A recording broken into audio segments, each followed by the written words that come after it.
حجر اسود کی دلچسپ تاریخ۔ بسم اللہ الرحمن الرحیم۔ السلام علیکم رحمۃ اللہ وبرکاتہ۔ یقیناً تمام تعریفیں اللہ کے لیے ہیں، ہم اسی کی تعریف بیان کرتے ہیں، اسی سے مدد کے طلبگار ہیں۔ میں گواہی دیتا ہوں کہ اللہ کے سوا کوئی بھی معبود برحق نہیں۔ خانہ کعبہ کے مشرقی گوشے کی دیوار میں تقریباً 4 فٹ کی بلندی پر ایک قدیم اور مقدس ترین آسمانی پتھر نصب ہے، جنت کی یاقوتوں میں سے ایک ہے۔ یہی پتھر حجر اسود کہلاتا ہے۔ حجر اسود عربی زبان کے 2 الفاظ کا مجموعہ ہے۔ حجر عربی میں پتھر کو کہتے ہیں اور اسود سیاہ اور کالے رنگ کے لیے بولا جاتا ہے۔ ناظرین، حجر اسود وہ پتھر ہے جو کعبے کی مشرقی دیوار میں نصب ہے۔ اس وقت بڑے اور مختلف شکلوں کے کئی چھوٹے ٹکڑوں پر مشتمل ہے۔ یہ ٹکڑے اندازاً 2.5 فٹ قطر کے دائرے میں جڑے ہوئے ہیں، جن کے گرد چاندی کا گول چکر بنا ہوا ہے۔ جو مسلمان حج یا عمرہ کرنے جاتے ہیں ان کے لیے لازم ہے کہ طواف کرتے ہوئے ہر بار حجر اسود کو بوسہ دیں۔ اگر ہجوم زیادہ ہو تو ہاتھ کے اشارے سے بھی بوسہ دیا جا سکتا ہے۔ کروڑوں فرزندان اسلام کے محور کعبے کا یہ پتھر صرف مسلمانوں کے لیے ہی نہیں بلکہ تمام مذاہب کے پیروکاروں کے لیے مقدس ہے، اور وہ اس پتھر کو اللہ کی نشانی قرار دیتے ہیں۔ ناظرین، حجر اسود کی اہمیت و فضیلت کے ساتھ ساتھ اس کی ایک دلچسپ تاریخ بھی ہے جس کا جاننا ہر مسلمان کے لیے ضروری ہے۔ یہ اتنا نایاب پتھر ہے کہ اسے آسمان سے اتارا گیا تھا۔ آج کی اس ویڈیو میں ہم آپ کو حجر اسود کی مکمل تاریخ بتائیں گے کہ یہ آسمان سے کب اور کیسے اتارا گیا۔ یہ ایک سفید رنگ کا پتھر اب مکمل طور پر سیاہ کیوں ہو چکا ہے؟ یہ 22 سال تک خانہ کعبہ سے جدا کیوں رہا؟ وہ کون بدبخت تھا جس نے حجر اسود کو چوری کیا؟ حجر اسود 8 حصوں میں کیسے تقسیم ہوا؟ حجر اسود کو واپس کون چھڑا کر لایا؟ اصل حجر اسود کی کیا پہچان ہے؟ حجر اسود کی تنصیب کا فریضہ کس خوش نصیب ہستی نے انجام دیا؟ اس سب کے ساتھ ساتھ ہم آپ کو احادیث مبارکہ کی روشنی میں حجر اسود کی فضیلت بھی بتائیں گے۔ ان سب باتوں کے بارے میں جاننے کے لیے آپ سے گزارش ہے کہ ویڈیو کو آخر تک لازمی دیکھیں، اور اگر آپ ہمارے چینل پر نئے ہیں تو ہمارے چینل کو سبسکرائب کر لیں۔ ناظرین، خانہ کعبہ جو کہ پوری دنیا میں سب مسلمانوں کا قبلہ ہے اور دنیا کی پہلی مسجد الحرام کے وسط میں واقع ہے۔ مسجد الحرام کی خصوصیت یہ ہے کہ اللہ تعالیٰ نے اسے امن کا گہوارہ بنایا ہے، اور اس میں ایک نماز پڑھنے کا ثواب 1,00,000 نماز پڑھنے کے برابر ہے۔ اللہ تعالیٰ نے خانہ کعبہ کی جگہ کو باقی زمین سے 1000 سال پہلے پیدا فرمایا۔ یہ خطہ پانی پر ایک جھاگ کی شکل میں تیر رہا تھا، پس اللہ تعالیٰ نے اس خطے کے نیچے زمین بچھا دی۔ حضرت آدم علیہ السلام جب اللہ کے حکم سے زمین پر اترے تو آپ علیہ السلام پر وحشت طاری ہو گئی، اور آپ علیہ السلام نے اللہ تعالیٰ سے دعا کی۔ اللہ تعالیٰ نے بیت المعمور کو زمین پر نازل کیا جو جنت میں یاقوت کا بنا ہوا تھا، اور اس میں سبز زبرجد کے 2 دروازے تھے، ایک دروازہ مشرقی طرف اور ایک دروازہ مغرب کی طرف لگا ہوا تھا۔ اللہ تعالیٰ نے اسے اسی جگہ رکھ دیا جہاں آج خانہ کعبہ موجود ہے۔ اللہ تعالیٰ نے حضرت آدم علیہ السلام کو حکم دیا کہ اسی طرح طواف کیا کر جس طرح میرے عرش کے گرد فرشتوں کو طواف کرتے دیکھا ہے، اور اس کے پاس اسی طرح نماز پڑھ جس طرح میرے عرش کے پاس نماز ادا کیا کرتا تھا۔ جب حضرت آدم علیہ السلام ارض ہند سے مکہ مکرمہ کی طرف پیدل روانہ ہوئے تو اللہ تعالیٰ نے ایک فرشتے کو مقرر کر دیا تاکہ حضرت آدم علیہ السلام کی بیت اللہ کی طرف رہنمائی کرے۔ حضرت آدم علیہ السلام نے مناسک حج ادا کیے۔ جب حج سے فارغ ہوئے تو فرشتوں سے ملاقات کی۔ فرشتوں نے کہا، اے آدم، اللہ تعالیٰ آپ کو حج کا بہترین بدلہ عطا فرمائے۔ ہم نے اس گھر یعنی بیت اللہ کا آپ سے 2000 سال پہلے طواف کیا تھا۔ حضرت آدم علیہ السلام نے ارض ہند سے مکہ مکرمہ کی طرف پیدل چل کر 40 مرتبہ حج فرمایا۔ بیت المعمور طوفان نوح تک زمین پر ہی رہا۔ اس کے بعد اللہ تعالیٰ نے اسے آسمان پر اٹھا لیا اور جبریل علیہ السلام کو حکم دیا کہ وہ حجر اسود طوفان نوح سے محفوظ رہے۔ چنانچہ خانہ کعبہ بیت اللہ کی جگہ حضرت ابراہیم علیہ السلام کے زمانے تک خالی رہی۔ طوفان نوح کے وقت جب خانہ کعبہ کی عمارت آسمان پر اٹھائی گئی اور یہ جگہ ایک اونچے ٹیلے کی مانند رہ گئی، پھر اسی بنیاد پر حضرت ابراہیم علیہ السلام نے خانہ کعبہ کو تعمیر فرمایا۔ جب اللہ تعالیٰ نے ان کو حکم دیا کہ خانہ کعبہ کی تعمیر کرو، حضرت ابراہیم علیہ السلام نے اللہ تعالیٰ سے سوال کیا کہ وہ اس جگہ کو واضح کر دے جہاں بیت اللہ کی تعمیر کی جائے۔ اس وقت تک حضرت اسماعیل علیہ السلام بھی پیدا ہو چکے تھے۔ حضرت علی رضی اللہ عنہ اور حضرت حسن رضی اللہ عنہ سے مروی ہے کہ حضرت عباس رضی اللہ عنہ نے فرمایا کہ اللہ تعالیٰ نے ایک بادل کے ٹکڑے کو خانہ کعبہ کی جگہ کے تعین کے لیے بھیجا۔ جب وہ بادل کا ٹکڑا چلا تو حضرت ابراہیم علیہ السلام اس کے سائے میں چلتے رہے، یہاں تک کہ مکہ مکرمہ آیا تو بادل کا ٹکڑا بیت اللہ کی جگہ ٹھہر گیا۔ یہاں حضرت ابراہیم علیہ السلام کو آواز دی گئی کہ بادل کے ٹکڑے کے سائے کے نیچے خانہ کعبہ یعنی بیت اللہ کی تعمیر کرو، نہ اس میں کمی کرو اور نہ زیادتی کرو۔ خانہ کعبہ کی جگہ کا تعین اور ظاہر ہونے کے بعد حضرت ابراہیم علیہ السلام نے خانہ کعبہ کی تعمیر شروع کی۔ حضرت اسماعیل علیہ السلام پتھر لا کر دیتے تھے۔ خانہ کعبہ کی تعمیر 5 پہاڑوں طور سینا، جبل زیتون، جبل لبنان جو ملک شام میں ہے، جبل جودی جو جزیرے کا پہاڑ ہے، جبل ہیرا جو مکہ میں واقع ہے کے پتھروں سے کی گئی، اور باقی پہاڑوں کے پتھروں سے بیت اللہ کی دیواریں بلند کی گئیں۔ جب حضرت ابراہیم علیہ السلام نے حجر اسود کی جگہ تک بیت اللہ کی تعمیر مکمل کر لی تو اپنے بیٹے اسماعیل علیہ السلام سے فرمایا، میرے پاس ایک بہترین اور خوبصورت پتھر لاؤ جو لوگوں کے لیے بطور علامت برقرار رہے۔ حضرت اسماعیل علیہ السلام ایک پتھر لائے۔ حضرت ابراہیم علیہ السلام نے فرمایا، اس سے بھی اچھا پتھر لاؤ۔ چنانچہ اسماعیل علیہ السلام پتھر کی تلاش میں نکلے تو جبل ابو قیس سے آواز آئی، اے اسماعیل، تیرے لیے میں نے ایک امانت رکھی ہے، بس تو اس کو لے لے۔ حضرت اسماعیل علیہ السلام حجر اسود کو لائے اور اسے اس کی جگہ پر رکھ دیا۔ ناظرین، حجر اسود جنت کی یاقوتوں میں سے ایک ہے جسے سیدنا آدم علیہ السلام اپنے ساتھ جنت سے لائے تھے اور تعمیر بیت اللہ کے وقت ایک گوشے میں نصب فرمایا تھا۔ طوفان نوح علیہ السلام میں آدم علیہ السلام کا تعمیر کردہ بیت اللہ آسمانوں پر اٹھائے جاتے وقت اس متبرک پتھر کو شکم جبل ابی قیس میں امانتاً رکھ دیا گیا تھا۔ پھر تعمیر ابراہیمی کے وقت جبریل علیہ السلام نے اللہ تعالیٰ کے حکم سے سیدنا ابراہیم خلیل اللہ کی خدمت عالیہ میں پیش کر دیا تھا۔ اس طرح اسے پھر اسی جگہ کی زینت بنا دیا گیا جہاں پہلے رونق افروز تھا۔ اس کے فضائل اور اوصاف میں حضور نبی اکرم صلی اللہ علیہ وآلہ وسلم کے بہت سے ارشادات حدیث اور تاریخ کتابوں کی زینت بنے ہوئے ہیں، لیکن جنت کا یہ انمول موتی عالی مرتبت مقدس و متبرک یاقوت گردش ایام کی ستم زانیوں سے محفوظ نہ رہ سکا۔ متعدد بار اسے فساق و فجار ظالموں کے ہاتھوں تختہ مشق بننا پڑا، بارہا حوادث کا شکار ہوا اور اس کے نازنین بدن پر کتنی مرتبہ ہی زخم آئے۔ طوفان نوح علیہ السلام میں آدم علیہ السلام کا تعمیر کردہ بیت اللہ آسمانوں پر اٹھائے جاتے وقت اس متبرک پتھر کو شکم جبل ابی قیس میں امانت میں رکھ دیا گیا تھا۔ تاریخ میں کم از کم 6 واقعات ایسے ملتے ہیں جب حجر اسود کو چوری کیا گیا یا اس کو توڑنے کی کوشش کی گئی۔ ہو سکتا ہے کہ اس کے حوادث کی تعداد اس سے بھی زیادہ ہو۔ اسلامی روایات کے مطابق جب حضرت ابراہیم علیہ السلام اور ان کے بیٹے حضرت اسماعیل علیہ السلام خانہ کعبہ کی تعمیر کر رہے تھے تو جبریل علیہ السلام نے یہ پتھر جنت سے لا کر دیا، جسے حضرت ابراہیم علیہ السلام نے اپنے ہاتھوں سے دیوار کعبہ میں نصب کیا۔ حضرت ابراہیم علیہ السلام کے بعد سب سے پہلے قبیلہ بنی جرہم کے متعلق ملتا ہے کہ ان لوگوں نے حجر اسود کے ساتھ چھیڑ چھاڑ کی تھی۔ تاریخ میں جب بنو بکر بن عبد مناہ نے قبیلہ جرہم کو مکہ سے نکلنے پر مجبور کیا تو انہوں نے مکہ سے بے دخل ہوتے ہوئے کعبہ میں رکھے ہوئے 2 سونے کے بنے ہرنوں کے ساتھ حجر اسود کو کعبے کی دیوار سے نکال کر زمزم کے کنویں میں دفن کر دیا اور مجبوراً یمن کی جانب کوچ کر گئے۔ اللہ تعالیٰ کی حکمت دیکھی کہ یہ پتھر زیادہ عرصے زمزم کے کنویں میں نہیں رہا۔ جس وقت بنو جرہم کے لوگ حجر اسود کو زمزم کے کنویں میں چھپا رہے تھے، ایک عورت نے انہیں ایسا کرتے دیکھ لیا تھا۔ اس عورت کی نشاندہی پر حجر اسود کو زمزم کے کنویں سے بازیاب کرا کے نصب کر دیا گیا۔ اس کے بعد سن 696 عیسوی میں جب حضرت عبداللہ بن زبیر رضی اللہ تعالی عنہ خانہ کعبہ میں پناہ گزین ہوئے تو حجاج بن یوسف کی فوج نے کعبے پر منجنیقوں سے پتھر برسائے اور پھر آگ لگا دی، جس سے حجر اسود کے 3 ٹکڑے ہو گئے۔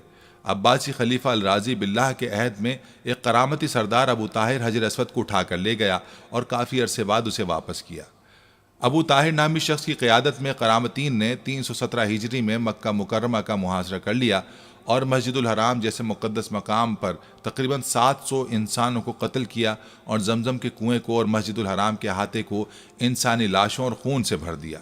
اس کے بعد اس نے مکہ مکرمہ کے لوگوں کی قیمتی اشیاء اور کعبہ مشرفہ میں رکھے جواہرات کو غصب کر لیا۔ اس نے کعبے کی غلاف کو چیر پھاڑ کر کے اپنے پیروکاروں میں تقسیم کر دیا۔ کعبہ مشرفہ کے دروازے اور اس کے سنہری پرنالے کو کھاڑ ڈالا، اور پھر بات صرف یہیں ختم نہیں ہوئی بلکہ 7 ذی الحجہ 317 ہجری کو ابو طاہر نے حجر اسود کو کعبہ مشرفہ کی دیوار سے الگ کر دیا اور اس کی جگہ کو خالی چھوڑ دیا اور اس کو موجودہ دور میں جو علاقہ بحرین کہلاتا وہاں منتقل کر دیا۔ یہ حجر اسود کا ایک نہایت تکلیف دہ دور تھا۔ تقریباً 22 سال حجر اسود کعبہ شریف کی دیوار سے جدا رہا۔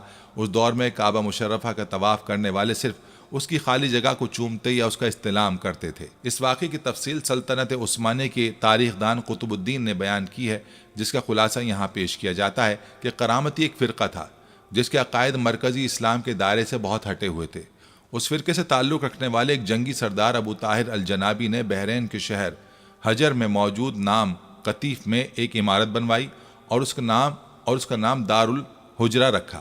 اس کا مقصد یہ تھا کہ لوگ مکہ جا کر خانہ کعبہ کا حج ترک کر دیں اور اس کے بجائے اس کے دار الحجرہ میں آیا کریں۔ اس مقصد کے لیے اس نے 930 میں اپنی فوج کے ساتھ مکہ کا رخ کیا اور حج کے پہلے روز اپنے مسلح سپاہیوں سمیت گھوڑے پر سوار ہو کر حرم میں داخل ہو گیا اور سپاہیوں کو حکم دے کہ طواف کرتے ہوئے حاجیوں کو تلوار سے موت کے گھاٹ اتارتے جائیں۔ اس کی فوج نے حاجیوں کی لاشوں سے آب زمزم کا کنواں پاٹ دیا۔ تاریخ کی کتابوں میں لکھا ہے کہ اس قتل عام میں 30,000 کے قریب حاجی مارے گئے۔ قطب الدین نے اپنی کتاب میں لکھا کہ ابو طاہر اس وقت نشے میں دھت تھا۔ اس نے اسی حالت میں کعبے کا دروازہ اکھاڑ ڈالا اور چیخا، باخدا یہ میں ہوں، خدا پیدا کرتا ہے اور میں مارتا ہوں۔ ابو طاہر نے حاجیوں کا مال اسباب لوٹ لیا، ان کی عورتوں اور بچوں کو اپنے سپاہیوں میں تقسیم کر دیا۔ اب اسے مقام ابراہیم کی تلاش تھی، لیکن کعبے کے متولیوں نے اسی افراتفری کے دوران اسے چھپا دیا تھا، اس لیے وہ اسے نہیں ملا۔ مشہور مفسر اور مورخ ابن کثیر کی مشہور تاریخ کی جلد 11 میں اس کے بعد کے واقعے کا ذکر کرتے ہیں۔ پھر اس نے حجر اسود کو اکھاڑنے کا حکم دیا۔ اس وقت ایک شخص نے آ کر اپنے ہاتھ کی ایک بھاری چیز سے اس پر ضرب لگائی اور کہا، کہاں ہے وہ تیرا ابابیل اور کہاں ہے وہ تیرا حجارہ من سجیل؟ ابو طاہر حجر اسود کو اونٹ پر لدوا کر اپنے شہر کی طرف چل پڑا۔ ابن کثیر لکھتے ہیں جب کرامتی اس حجر اسود کو لے کر اپنے شہر کی طرف روانہ ہوا تو اس وقت امیر مکہ اور اس کے اہل بیت سب اس کے پیچھے پیچھے روانہ ہوئے اور اسے درخواست کی، سفارشیں پہنچائی کہ وہ حجر اسود واپس کر دے تاکہ اپنی جگہ پر اسے رکھ دیا جائے، اور اس کے عوض اپنی ساری جائیدادیں دینے کی پیشکش کی، مگر اس نے ایک نہ سنی اور سب کو ہلاک کر ڈالا۔ طاہر حجر اسود کو اپنے ساتھ بحرین لے گیا اور اسے اپنی تعمیر کردہ عمارت میں رکھوا دیا۔ حجر اسود 22 سال تک اس کی تحویل میں رہا، تاہم ابو طاہر کی یہ امید کہ اب لوگ اس کے شہر آ کر حج کیا کریں گے پوری نہیں ہوئی۔ لوگ اب بھی خانہ کعبہ جاتے رہے، حجر اسود کی خالی جگہ کو چومتے رہے۔ پھر اللہ سبحانہ تعالیٰ کی مشیت دیکھیے کہ 22 سال بعد 10 ذوالحجہ 339 ہجری کو کرامتین قبیلے میں سے ہی ایک آدمی نے حجر اسود کو آزاد کرایا اور واپس حجر اسود کے اصل مقام پر پیوست کروا دیا۔ کہا جاتا ہے کہ جب ابو طاہر چیچک کا شکار ہو کر 38 برس کی عمر میں مر گیا تو اس کا جانشین سنبر ابن الحسن کرامتی 20 مئی 951 کو حجر اسود لے کر مکہ مکرمہ آیا۔ اس موقع پر مکہ کے حکمران جعفر محمد ابن عبدالعزیز بھی موجود تھے، جنہوں نے دیکھا کہ حجر اسود کو چاندی کی تاروں سے باندھا ہوا ہے، کیونکہ اس دوران اس میں 5 دراڑیں پڑ گئی تھیں۔ حسن ابن المرزوق نامی معمار نے یہ پتھر اپنی جگہ پر نصب کیا۔ سنبر نے اس موقع پر کہا، ہم اسے خدا کی طاقت سے لے گئے تھے اور اسی کی مرضی سے واپس کر رہے ہیں۔ وہ اسے اپنے حکم سے لے گیا تھا اور اپنے حکم سے ہی واپس کر دیا۔ دوسری کتابوں میں آتا ہے کہ اس وقت کے عباسی خلیفہ المقتدر نے کرامتیوں کو حجر اسود واپس کرنے کے لیے 50,000 درہم کی پیشکش کی تھی، مگر انہوں نے اسے مسترد کر دیا۔ حجر اسود کی غیر موجودگی کے 21 برسوں کے دوران حج بڑی حد تک معطل رہا، کیونکہ کرامتی حاجیوں کے قافلے لوٹ لیا کرتے تھے۔ مشہور و معروف مورخ ابن خلدون نے بھی اپنی تاریخ میں اس کا ذکر کیا ہے۔ وہ اس کتاب کی جلد 4 میں لکھتے ہیں کہ کرامتیوں نے خانہ کعبہ کا دروازہ توڑ ڈالا۔ ایک شخص میزاب اتارنے کے لیے خانہ کعبہ پر چڑھا، گر کر مر گیا۔ مقتولین کچھ تو چاہے زمزم میں پھینک دیے گئے، باقی مانندگان کو مسجد حرام میں جو جہاں مارا گیا اسی مقام پر بلا غسل، نماز جنازہ اور کفن دفن کر دیا گیا۔ غلاف کعبہ کو اپنے ہمراہیوں میں تقسیم کر دیا اور اہل مکہ کے مکانات کو لوٹ لیا گیا۔ اس وقت ایک مسئلہ یہ ضرور پیش آیا، کیا واقعی اصل حجر اسود ہی ہے یا نہیں؟ تو اس وقت مسلمانوں کے ایک دانشور نے کہا کہ وہ اس کو ٹیسٹ کر کے بتا دے گا کہ یہ اصل حجر اسود ہے یا نہیں، کیونکہ اس نے اس کے بارے میں احادیث کا مطالعہ کر رکھا تھا۔ اس نے حجر اسود پر آگ لگائی تو حجر اسود کو آگ نہیں لگی اور نہ ہی وہ گرم ہوا۔ پھر اس نے اس کو پانی میں ڈبویا تو یہ پتھر ہونے کے باوجود اپنی خصلت کے برخلاف پانی میں ڈوبا نہیں، بلکہ سطح آب پر تیرتا ہی رہا۔ اس سے ظاہر ہو گیا کہ یہ اصل جنت کا پتھر ہی ہے، کیونکہ جنت کا پتھر کا آگ سے اور غرق یابی سے بھلا کیا تعلق ہو سکتا ہے۔ ناظرین، کہا جاتا ہے کہ جب یہ فیصلہ ہوا کہ حجر اسود کو واپس کیا جائے گا تو اس سلسلے میں خلیفہ وقت نے ایک بہت بڑے عالم اور محدث شیخ عبداللہ کو حجر اسود کی وصولی کے لیے ایک وفد کے ساتھ بحرین بھجوایا۔ یہ واقعہ علامہ سیوطی کی روایت سے اس طرح نقل کیا گیا ہے کہ جب شیخ عبداللہ بحرین پہنچ گئے تو بحرین کے حاکم نے ایک تقریب کا اہتمام کیا جس میں حجر اسود کو ان کے حوالے کیا گیا اور ایک پتھر خوشبودار اور خوبصورت غلاف میں سے نکالا گیا۔ یہ حجر اسود ہے، اسے لے جائیں۔ محدث عبداللہ نے فرمایا کہ نہیں، بلکہ حجر اسود کی 2 نشانیاں ہیں۔ اگر یہ پتھر اس معیار پر پورا اترا تو یہ حجر اسود ہوگا اور ہم لے جائیں گے۔ پہلی نشانی یہ کہ پانی میں ڈوبتا نہیں ہے، دوسری یہ کہ آگ سے گرم نہیں ہوتا۔ اب اس پتھر کو جب پانی میں ڈالا گیا تو وہ ڈوب گیا، اور پھر اسے آگ میں ڈالا گیا تو سخت گرم ہو گیا۔ فرمایا ہم اصل حجر اسود کو لیں گے۔ پھر اصل حجر اسود کو لایا گیا اور آگ میں ڈالا گیا تو وہ ٹھنڈا نکلا۔ پھر پانی میں ڈالا گیا تو وہ پھول کی طرح پانی کے اوپر تیرنے لگا۔ تو محدث عبداللہ نے فرمایا یہی ہمارا حجر اسود ہے، اور یہی خانہ کعبہ کی زینت ہے، اور یہی جنت والا پتھر ہے۔ یہ سب دیکھ کر ابو طاہر سلیمان قرامتی نے بڑے تعجب سے محدث عبداللہ سے پوچھا کہ آپ کو یہ باتیں کہاں سے معلوم ہوئیں؟ تو محدث عبداللہ نے جواب دیا کہ ہمیں یہ معلومات آقا محمد صلی اللہ علیہ وآلہ وسلم سے ملی ہیں کہ حجر اسود پانی میں ڈوبے گا نہیں، آگ سے گرم نہیں ہوگا۔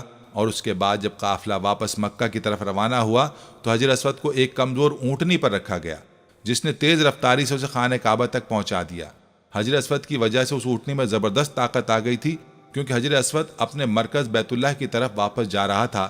کہا جاتا ہے کہ جب حجر اسود کو بیت اللہ سے نکال کر بحرین لایا جا رہا تھا تو جس اونٹ پر بھی رکھا جاتا وہ کچھ فاصلے کے بعد مر جاتا، حتیٰ کہ بحرین پہنچتے تک 40 اونٹ مر گئے تھے۔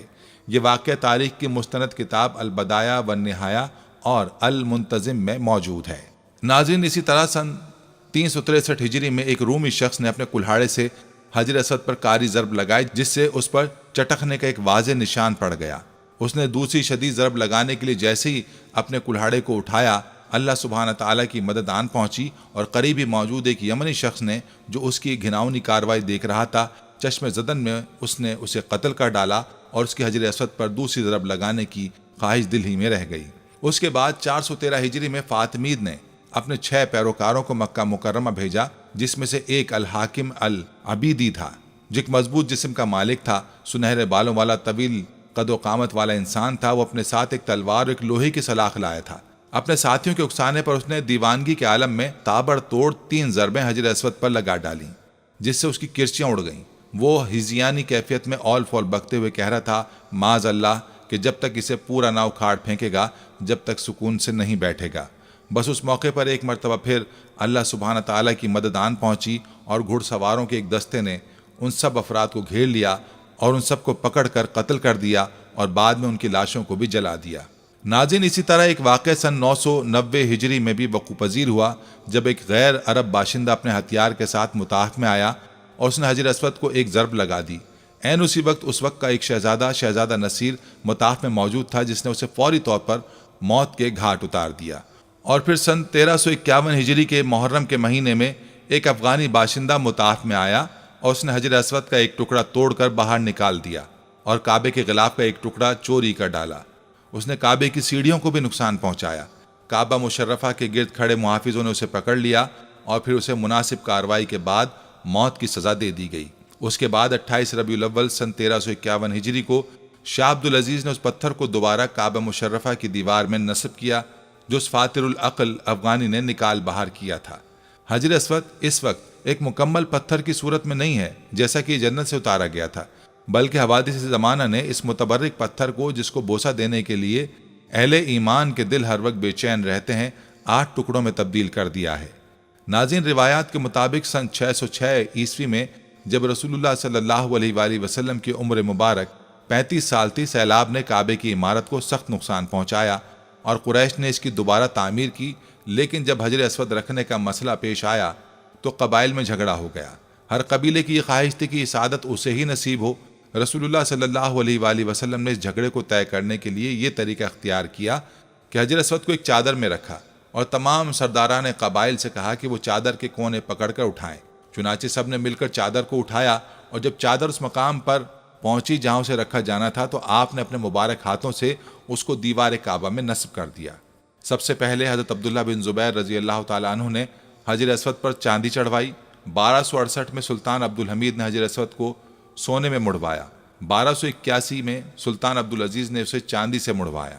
ناظرین، مسلمانوں کے نزدیک یہ پتھر بہت مقدس اور متبرک ہے۔ جو مسلمان حج کرنے جاتے ہیں ان کے لیے لازم ہے کہ طواف کرتے ہوئے ہر بار حجر اسود کو بوسہ دیں۔ اگر ہجوم زیادہ ہو تو دور سے ہاتھ کے اشارے سے بوسہ دیا جا سکتا ہے۔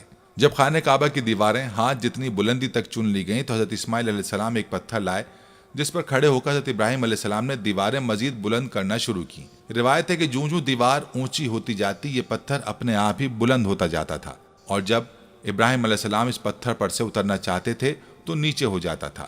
اس پتھر پر حضرت ابراہیم علیہ السلام کے قدموں کے نشان اول اسلام سے ابھی تک موجود ہیں۔ یہ پتھر اس زمانے سے حضرت عمر فاروق رضی اللہ عنہ کے دور خلافت تک کعبے کی دیوار کے ساتھ چپکا رہا۔ پھر اس پتھر کو حضرت عمر فاروق رضی اللہ عنہ نے خانہ کعبہ سے کچھ دور کر دیا تاکہ طواف کے وقت رکاوٹ نہ بنے، جسے مقام ابراہیم کہا جاتا ہے۔ کعبہ شریف کو اسلام سے قبل کل 4 مرتبہ تعمیر کیا گیا ہے۔ اول حضرت ابراہیم علیہ السلام نے تعمیر فرمایا، اور اس کا ذکر ہمیں قرآن و حدیث میں بھی ملتا ہے کہ حضرت آدم علیہ السلام نے خدا تبارک و تعالیٰ کے حکم سے کعبہ شریف کی تعمیر کی۔ حضرت ابراہیم علیہ السلام نے جب کعبے کو تعمیر کیا تو انہوں نے کعبے کو 9 گز 4.5 میٹر اونچا رکھا۔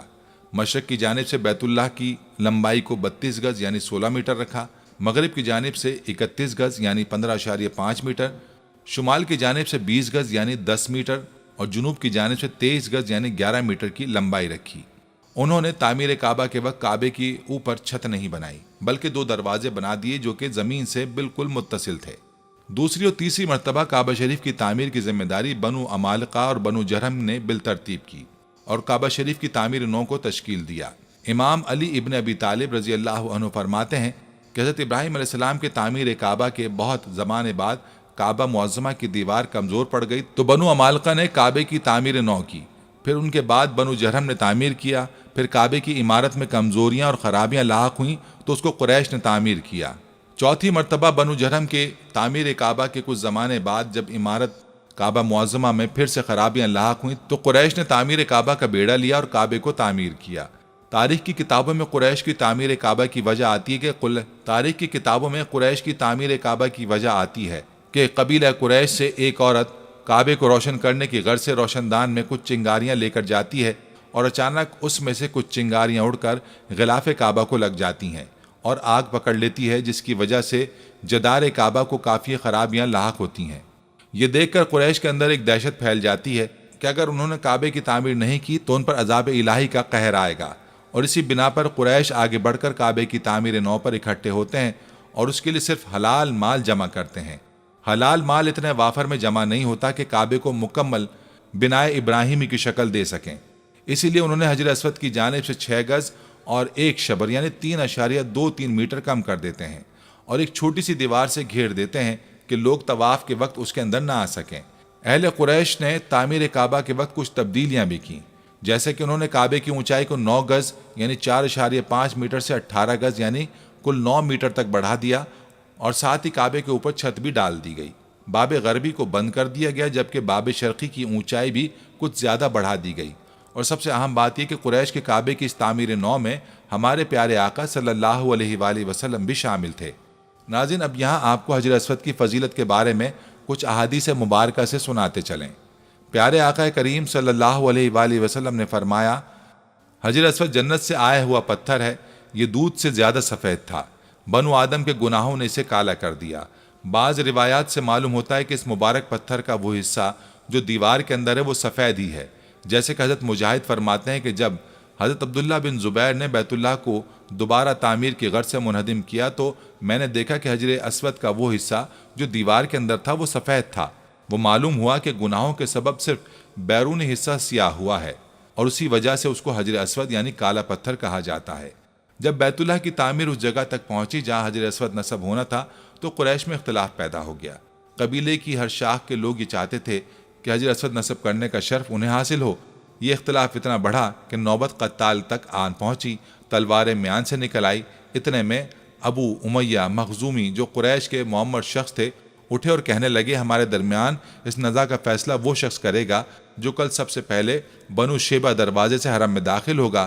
اس بات پر سب متفق ہو گئے۔ ادھر فیصلہ خداوندی ہو چکا تھا کہ اس کے ہونے والے نبی محمد صلی اللہ علیہ وآلہ وسلم اس شرف سے بہرور ہوں گے۔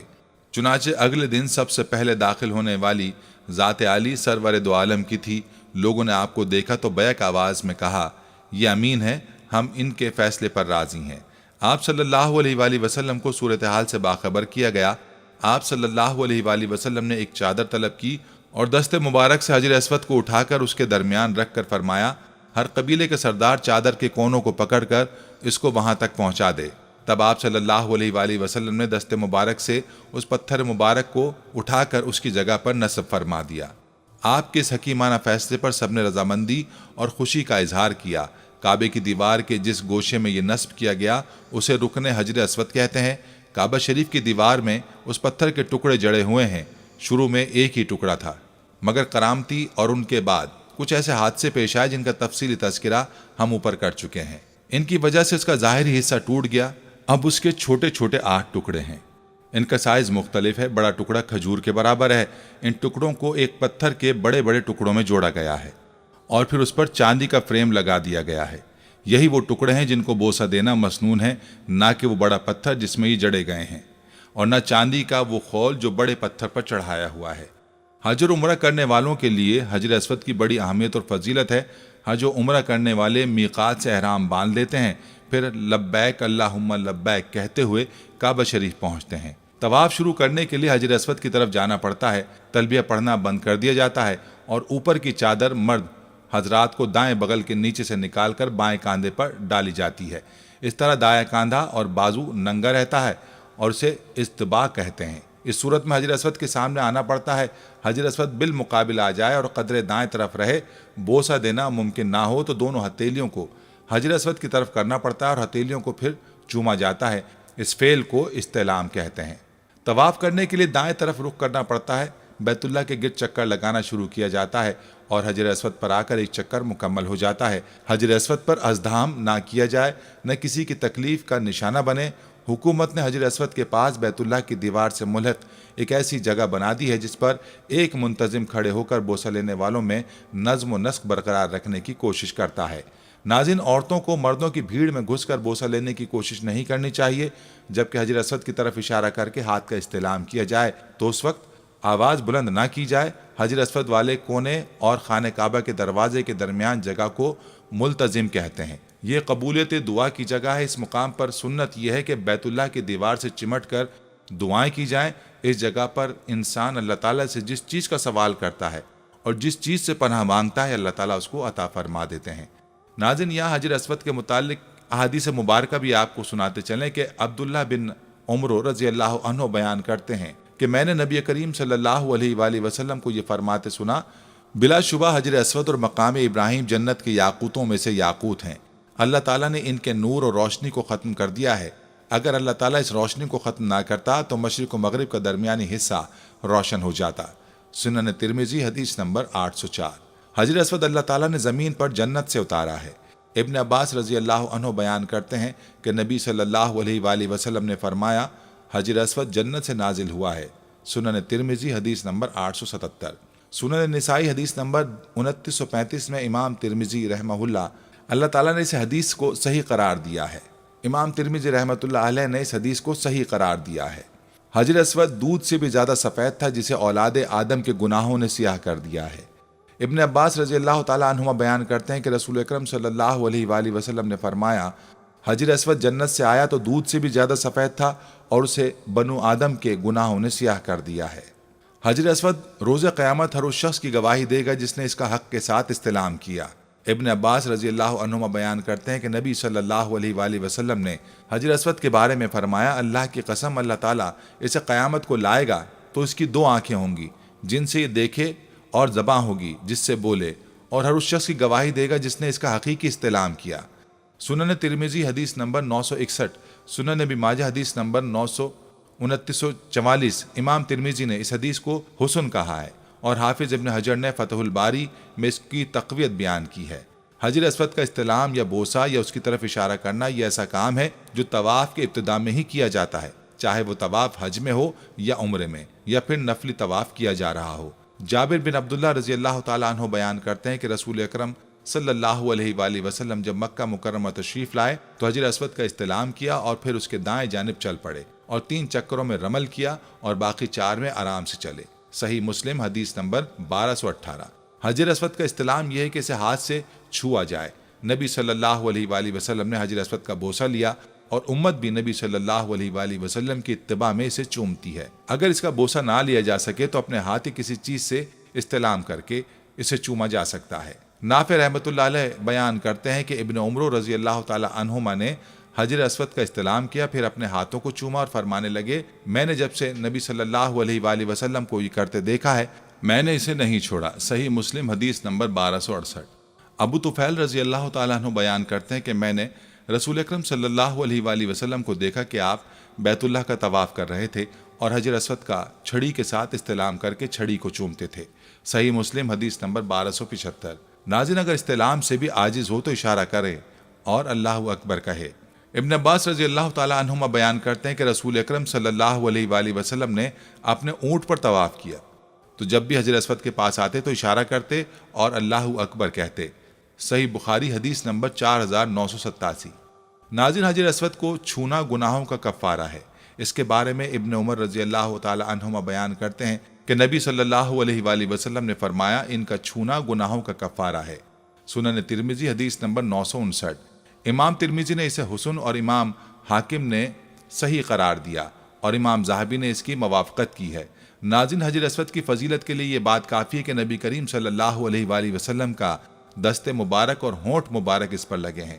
صحیحین میں مذکور ہے کہ عمر بن خطاب رضی اللہ عنہ نے حجر اسود کو بوسہ دیا اور فرمایا مجھے یقین ہے کہ تو ایک پتھر ہے جو نقصان دے سکتا ہے اور نہ نفع۔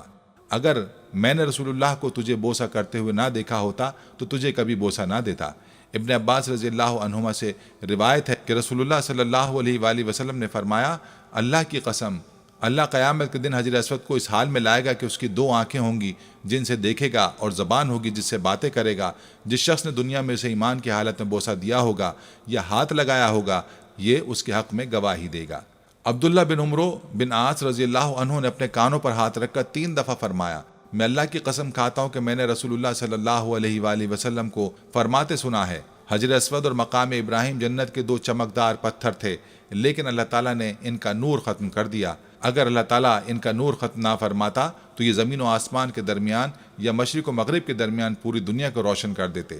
سیدنا ابراہیم علیہ السلام نے کعبہ بنا لیا مگر ایک پتھر کی جگہ باقی تھی۔ اسماعیل علیہ السلام کوئی پتھر تلاش کرنے لگے تو ابراہیم نے فرمایا جیسا پتھر میں تجھے بتاتا ہوں اس قسم کا پتھر لانا۔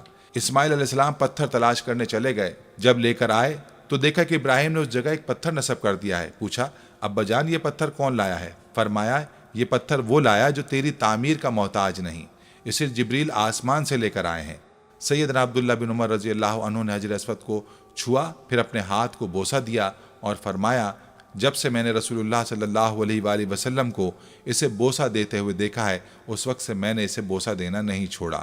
دعا ہے کہ رب العالمین ہمیں حجر اسود کو بوسہ دینے یا استلام کرنے کا کئی بار موقع عطا فرمائے، آمین آمین۔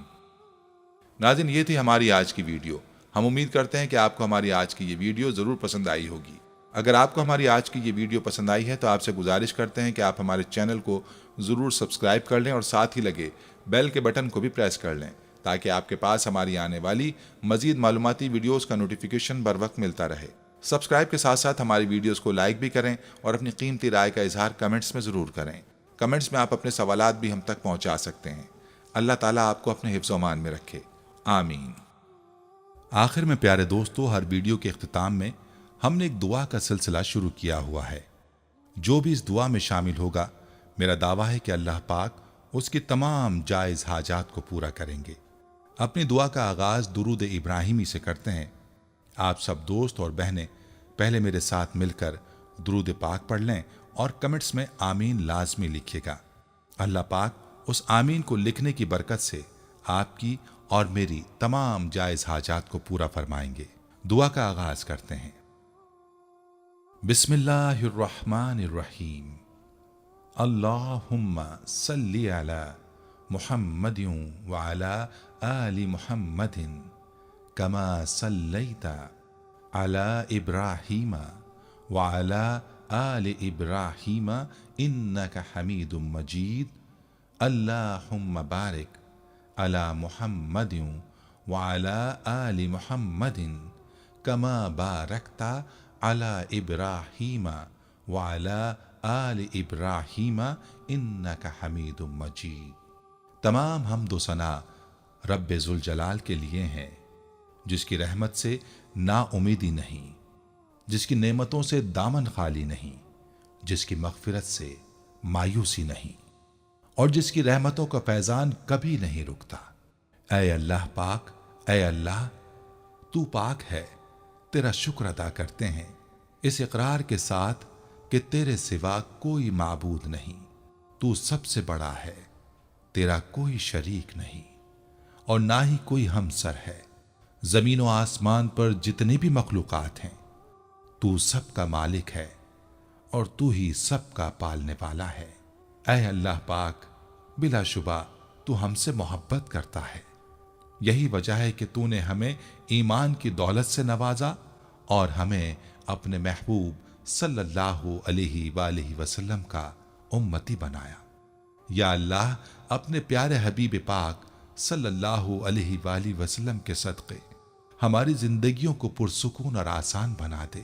یا الہی، ہم سب کے گناہ معاف فرما دے، ہم سب کو عابد اور سحر خیز بنا دے، ہم پر راز شوق آشکار کر دے، ہمیں غلامی مصطفیٰ صلی اللہ علیہ وآلہ وسلم سے سرفراز فرما دے، ہمارے دلوں کی ویران بستی کو اپنی رحمت سے آباد کر دے اور ہمیں اس راستے پر ہمیشہ قائم رکھ جو نبی پاک صلی اللہ علیہ وآلہ وسلم نے بتلایا ہے۔ یا اللہ پاک، ہم سب کو سچے دل سے توبہ کرنے کی توفیق عطا فرما دے۔ اے رب رحیم، ہم گناہوں کی دلدل میں ڈوب گئے ہیں، ہم بدکاریوں کی مستیوں میں گر پڑے ہیں، ہم مایوسیوں کے اندھیروں میں بھٹک رہے ہیں، رحمت الہی سے خود ہی روٹھ گئے ہیں۔ اے اللہ، ہم ندامت کے آنسوؤں سے ناآشنا ہیں، ہم ایک سچی توبہ کے طلبگار ہیں۔ اے اللہ پاک، اپنی رحمت سے ہمیں وہ سچی توبہ عطا فرما۔ اے پروردگار، ہمیں ہمارے والدین کو، ہمارے اہل و عیال کو، ہمارے آباء و اجداد اور ہماری آنے والی نسلوں کو اپنی عافیت عطا فرما۔ ہم سب کو بے حساب رزق عطا فرما، ہم سب کو حاسدوں کے حسد سے بچا۔ دونوں جہانوں کے مالک، جب ہم تھک جائیں تو ہمیں آرام پہنچانا، جب مشکلیں بھر جائیں تو آسانی بن جانا، جب ہم کمزور پڑ جائیں تو ہماری طاقت بن جانا، جب ہم دکھ اور تکلیف میں ہوں تو ہمارا مرہم بن جانا، جب ہم مایوس ہو جائیں تو ہمارا بھروسہ اور یقین بن جانا، جب ہم بھوک سے نڈھال ہو جائیں تو تیری یاد ہی ہماری غذا بن جائے، جب ہر طرف بے چینیاں بھر جائیں تو اے پاک پروردگار ہمارا سکون بن جانا، جب ہمارے اندر مایوسی کا اندھیرا بھرنے لگے تو امید کی روشنی بن جانا، جب ہر چیز ہمارے لیے ناممکن ہو جائے تو ہر چیز کو اپنے خاص فضل و کرم سے ممکن بنا دینا۔ اے ارض و سما کے مالک، تو غفور ہے، تو رحیم ہے، ہم سب کی توبہ قبول کرنا، ہمارے صغیرہ کبیرہ گناہوں کو دھو دے، ہمارے دلوں کو ہدایت عطا فرما، ہماری زبان کو درستگی اور نرمی عطا فرما، ہم سب کو گناہوں سے بچا اور نیک اعمال کرنے کی توفیق عطا فرما۔ اے اللہ، جس طرح تو بارش برسا کر سوکھی زمین کی پیاس بجھاتا ہے، اسی طرح اپنی رحمت سے ہمارے دلوں کو بھی سیراب کر دے۔ بے شک تو بڑا مہربان اور نہایت رحم کرنے والا ہے۔ اے پروردگار، ہم سب کو ہر اس نعمت سے سرفراز فرما جس میں ہمارے لیے خیر و برکت ہو، عزت و وقار ہو، راحت و سکون ہو، صحت اور تندرستی ہو، ترقی ہو، خوشحالی ہو اور دنیا اور آخرت کی بھلائی ہو۔ اے ہمارے اللہ، ہماری زندگیوں کو محبت کا عنوان بنا دے کہ ہم سب سے زیادہ تجھ سے محبت کریں، تجھ کو فوقیت دیں، تیری عبادت کریں، تیرا حکم مانیں، تیرے بتائے ہوئے رستے پر چلتے رہیں یہاں تک کہ ہماری زندگی تمام ہو جائے اور تو ہمیں اپنے نور سے ڈھانپ لے، وہ نور جو ہمارے سینے کو منور کر دے، وہ نور جو قبر کو روشن کر دے، وہ نور جو پل صراط پر روشنی بن جائے۔ اے ہمارے رب، ہم کو بھی ان خوش نصیبوں میں شامل فرما جن کی توبہ تو قبول کرتا ہے، جن کے گناہوں کو تو اپنے فضل و کرم اور رحمت سے نیکیوں میں تبدیل کرتا ہے۔ یا اللہ، ہمارے پاس کوئی عمل نہیں ہے، ہمیں صرف تیری رحمت کا آسرا ہے۔ اے پروردگار، ہمیں اپنی رحمت میں ڈھانپ لے۔ اے بلندیوں کے بادشاہ، اے رب کائنات، ہمارے دل اور ہمارے قدم اپنی رضا کی طرف پھیر دے۔